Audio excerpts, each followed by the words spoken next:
probability and a statistics-based approach can help us improve risk. Thank And you. I would love for you to kind of set the stage in terms of this particular case that we are talking about. Okay.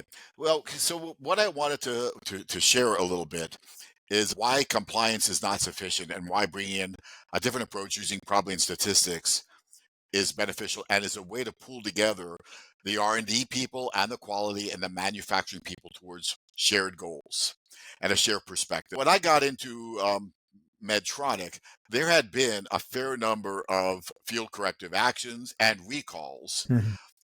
that had shaken the company and it had affected the stock price. So it was actually kind of a time at Medtronic where there was some level of demoralization in some groups, but some realization and some readiness that maybe we need to rethink. So there was kind of a little bit of receptiveness to new ideas, perhaps at that point in time. And so there had been some recalls, and the CEO of Medtronic, he had taken a group of very experienced engineers to look into some of those field corrective actions and recalls that had happened fairly recently and see if there were any commonalities. Mhm. And the team did an in-depth study, and they came back, with the message that unfortunately we could not find any common elements. Every case, everybody did their best, um, and then just something that unexpected went wrong, and we ended up with that field corrective action or even the recall. So when I joined Medtronic, I had some executives say, "Well, you have a fresh perspective.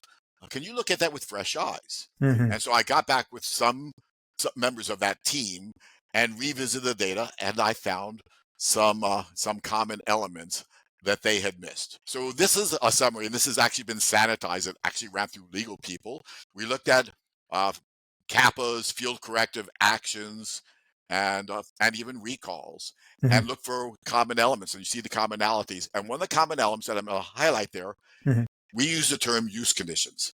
When we sometimes develop new products, we have almost a lack of a sense about the fact that we don't control everything. Mhm. And so there's all sorts of things outside of control. There's going to be variation in manufacturing. There's also variation in the physician, and the nurse and the medical personnel in their experience and their skill levels and whatever else. There's Yeah. also variation in the patient and the patient's anatomies.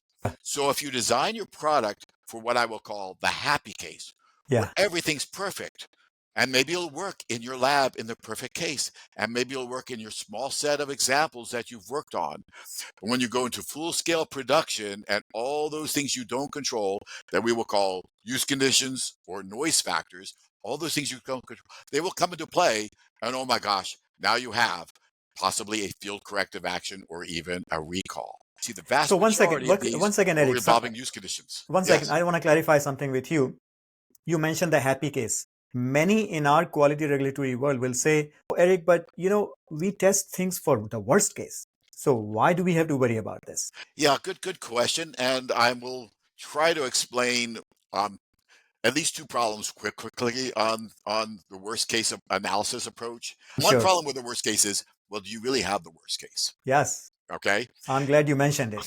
And the second problem is sometimes what I've seen happen, and I'm not sure if many people admit to it, sometimes it fails the worst case. And then people say, well, the worst case, we made everything in the worst case, and everything won't be at the worst case at the same time. So let's ease back a little bit from there. And Mhm. then they find a way to pass it. Mhm. So the worst case sometimes misleads you because, A, it's not the real world. I think I want to highlight here is that we are not necessarily designing for worst case in our practice. We are actually testing for worst case. Yes, yes. So there's a big difference. And testing, as you have just already mentioned, we may pass by chance, or we may actually barely pass and reorganize and kind of reassess our criteria to make sure we comply. Designing or testing for happy case is no different than, in many ways, testing for the worst case, because we are not really designing for robustness. And that's the essence of design for Six Sigma.